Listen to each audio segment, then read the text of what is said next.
So, and now it's COVID, niggas ain't touring. Plus, I got some things. I got plans. I mean, it's like, it's fun. It was nostalgic. But nigga, I'm not dead, nigga. Like, I got new shit. Like, I got new shit to do. Y'all can do that. They can keep doing it. They have. I mean, the last tours, I didn't go. I showed up maybe a couple of times, you know. And it's no love lost. Just like, yeah, you know. Because they still rocking my music. You can never... No, they can't take that away from me. Right. Can you speak a little bit on the incident that happened while on tour in Vancouver? Oh. Okay, so I've been, you know, I grew up in LA. That's the only home I ever knew since 2 years old, you know. I got arrested during the riots. We were running around and shit, Rodney King and shit. I got arrested. You know, I never had gotten arrested, so they said, just plead guilty, nigga, and you'll be on summary probation. All right, cool. And this is 90, you know, 92 and shit. After September 11th, they invented, you know, the Patriot Act. And so anything you do, like if you're not born in the United States, you can get deported. You know, so I was on drugs, and when I was on drugs, I got arrested. I had a tiny little piece of cocaine or whatever, and they were like, they looked at. No one ever asked me, nigga, are you like American? Nigga, I'm American. You know what I'm saying? Like, and I'm a nigga. Ain't no niggas. Nobody's asking niggas for green cards in Los Angeles. That's just not happening. So when I was in jail, they looked, oh. You're born in Madrid, Spain? It's like, oh, dude, you're going to get deported. The sheriff told me. I said, deported to where? Inglewood? Man, it's kind of rough over there, but, you know, if I got to start over from scratch. No. So then got into this, you know, court battle for a while. They tried to deport me once. They couldn't. I was sober for like almost 7 years. I fell off. You know, I had a relapse. I got caught with a little piece, and then that triggered a deportation hearing. So in 2012, excuse me, I was going to court, this and the other. I lost my case. I appealed my case. And so I was under supervision by immigration. I went to the immigration building in LA, the Department of Immigration. I got a stamp to be able to tour. My lawyer told me, as long as we get this, I mean, it's on the record. It was stamped. Permission to fly until April 2015. Now, I went to 9 countries in December of 2014 in Europe. Came back through Washington, D.C. They never seen nothing like that before, because most people on appeal don't have a career like mine, that I tour, like I do shows. This is how I earn a living. But they let me in. So, all right, cool. So then they offered us a show in Vancouver. I went to do the show. It's like an hour and a half away. Fuck it, nigga. Like, I'll be back. And the next day, and it was the day before my father's birthday, I always go to my father's grave in Gould Park Cemetery, you know. And so I was looking forward to going, you know, coming back with a little cash, you know, for my family. And Customs was like, you ain't going nowhere. I said, what? It's like, nope, you're not coming to this country for 10 years. I said, what? Look at my shit, it's stamped.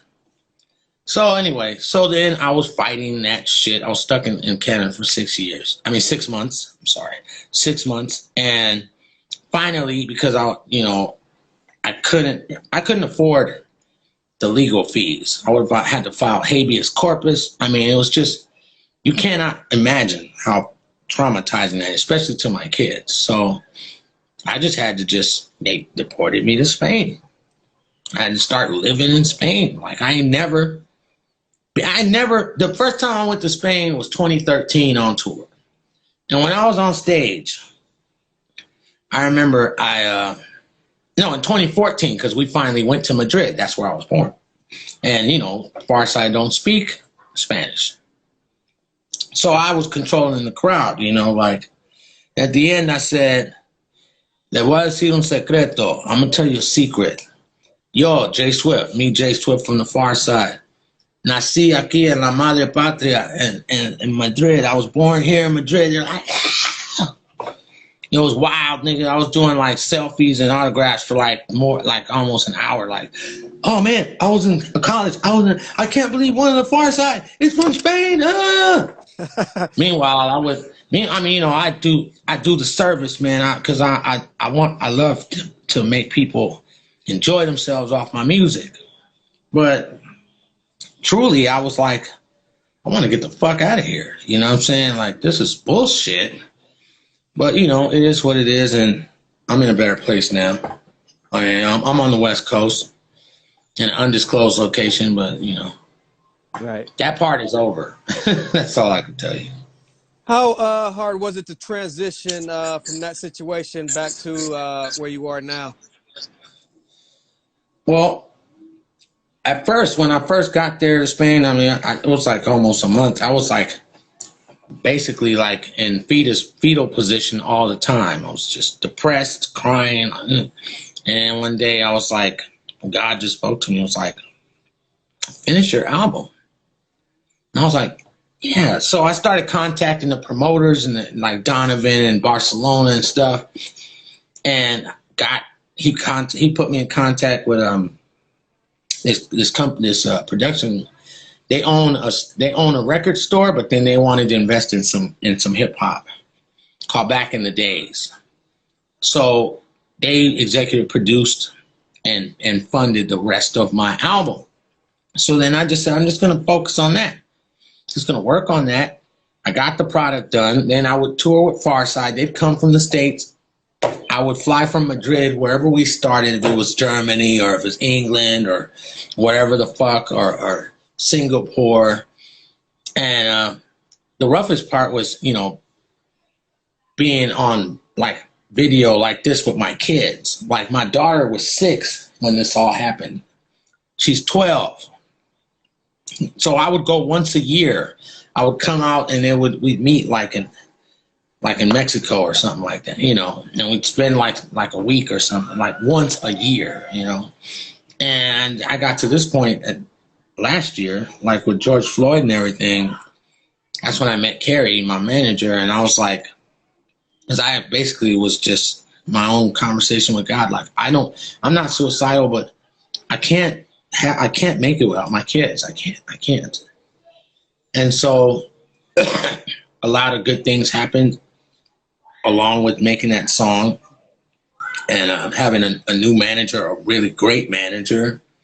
And I was able to get back, you know what I'm saying, and get out of there. And, you know, the rest is history. Very dope. Earlier on, you talked a little bit about Opus 846 with Beethoven. Can you tell us a little more about that project? Yeah. Okay. I played classical piano since I was a kid. You know, that's why I started on Beethoven, Mozart, Bach, Brahms, you know, Tchaikovsky, all this. And I would have these, I would be rolling out with the group, even in the days before we got our deal. And when sometimes we'd leave the club and I'll just put on the classical music station. And sometimes they'd be like, nah, I'm like, man, nah, dude, there's dope shit in here, because I knew the chords because I play them, you know? So one day I had sampled, and it was crazy because I made the beat in 2011. But that's Beethoven, okay? It's like a beautiful chick. Like, it's just like a chick you would never believe. It's like I can't just say anything to this chick. So I would revisit the beat and listen to it and stuff, and I just couldn't. Nothing was there. I could not. Beethoven is so dope. You can't just say anything on Beethoven. But when that happened with George Floyd, and I was crying, I was in tears watching the TV. I'm all by myself. I'm like, my son's all this, and I have this like reaction that when things happen, I go in a zone with music. So I went to my hard drive. The first beat I pulled up was Beethoven. And then I just sat there and was like, dun, dun, Dun, and it just came to me. Black lives lost and stolen. Please take your knee off me, officer. I can't breathe. Praying and hoping. And I just followed his melody, like as if I was in the orchestra. I didn't try to. There is no trying anything. If I feel it, I feel it. And after all that time, it's like the marriage of a beat that I had in the wings met the opportunity of expressing how I felt about that whole instant murder of George Floyd. And then Terry, my manager, you know, we did a partnership. She came in as executive producer. I met this director, Ignacio Marin. He's got a company called 2030 in Spain. And ironically, he does social documentaries about social issues. He's won awards out there. I mean, who knew? And when he came over one day, I met some young kids, and they were like, I was out there. I was like, yo, man, you listen to hip hop? And talking. I was like, I told him I was from the Pharcyde. One of them knew the Pharcyde. And he was like, hey, I work for this guy. And he's the director guy. So he told him about it. He's like, hey, man, can we come over tomorrow and interview you? Because he was fresh out of college, and he was a journalist too. So the next day they come to my apartment with like 7, 8 people, like a whole camera crew. Just didn't even ask me. Okay? Just came over. Like, the fuck? And then so he was like, yes, you know, I know you. The director didn't know my music, but the young cats did. And he said, so have you, I see your stuff. It's really interesting. It's really great.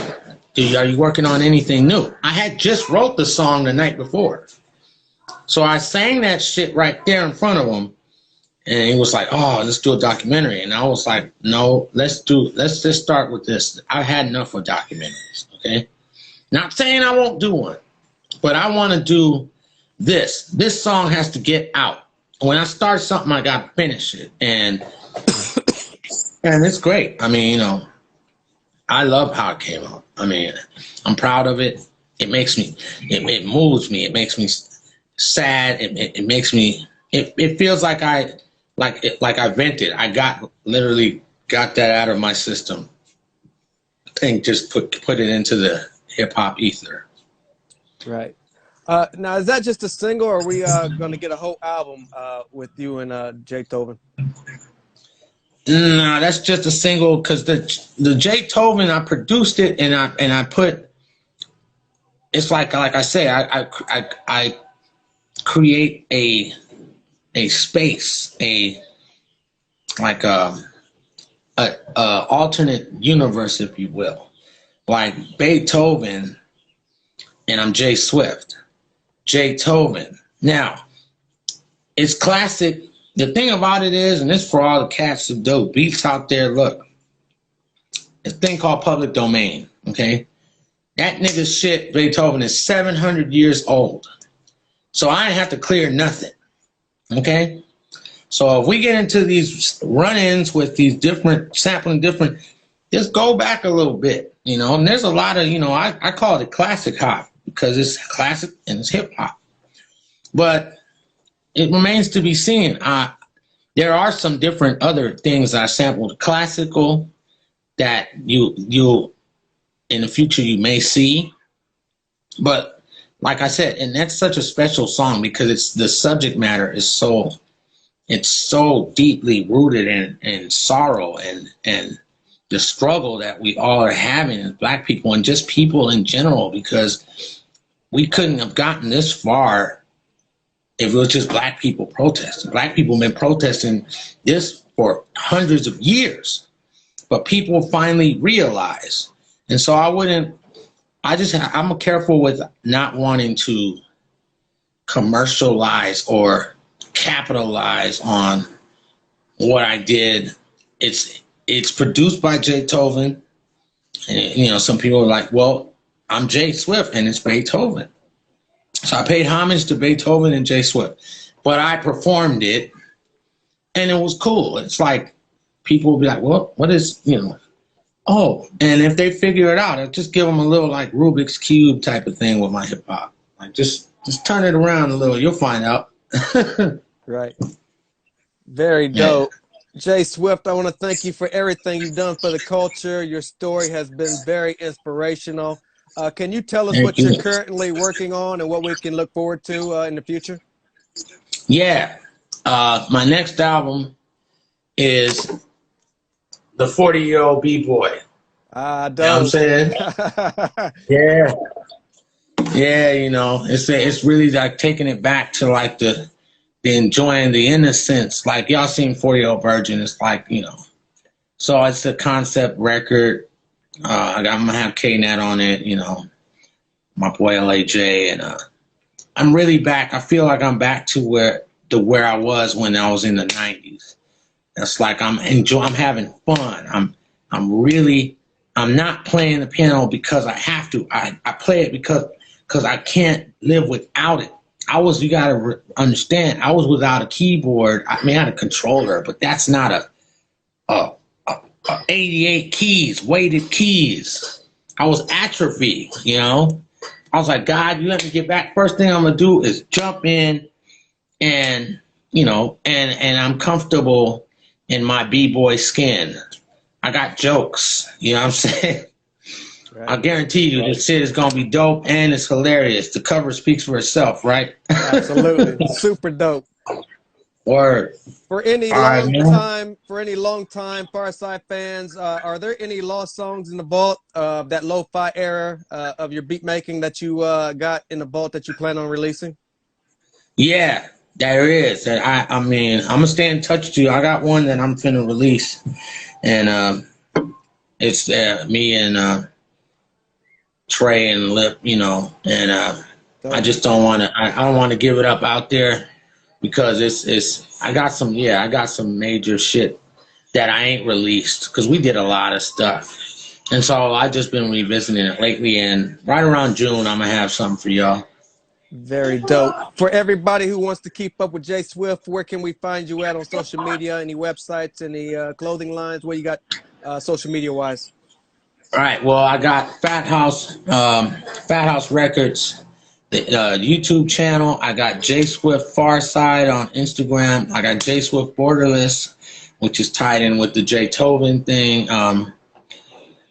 If you want to go traditional, I'm Juan Martinez at Facebook. But the Afro, it's easy to find me. You know what I mean? But yeah, if y'all want to subscribe to the Fat House Records channel, that's where all my content is gonna be. I'm gonna start doing my own blog in about 4 weeks from now. So yeah, just holler at me there, and everybody, all the b-boys and b-girls, man, look, just keep it moving, and just make sure when you're cooking, you cook with love. You know what I mean? And that's all the advice I could have. I'm just about enjoying the journey. Because I ain't done, nigga. I got a lot more to offer. Hey, Jay Swift, thank you for the bizarre ride through life, Right. through your story. Like I said, you've been a very inspirational person everybody can learn from, and we're glad that you're still here. Anything you Thank need, you. be sure to reach out. I'm here if you need anything.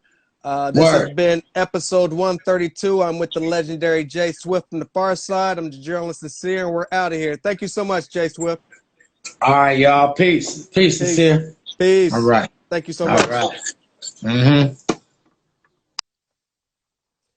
Wow, what a great 2 hour interview.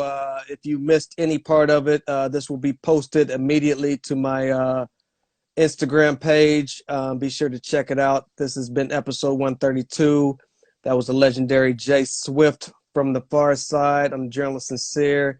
Got a lot more coming up in the near future, so be sure to stay in tune. Thanks for everything, and thanks for everybody for tuning in tonight. I'll see you again soon.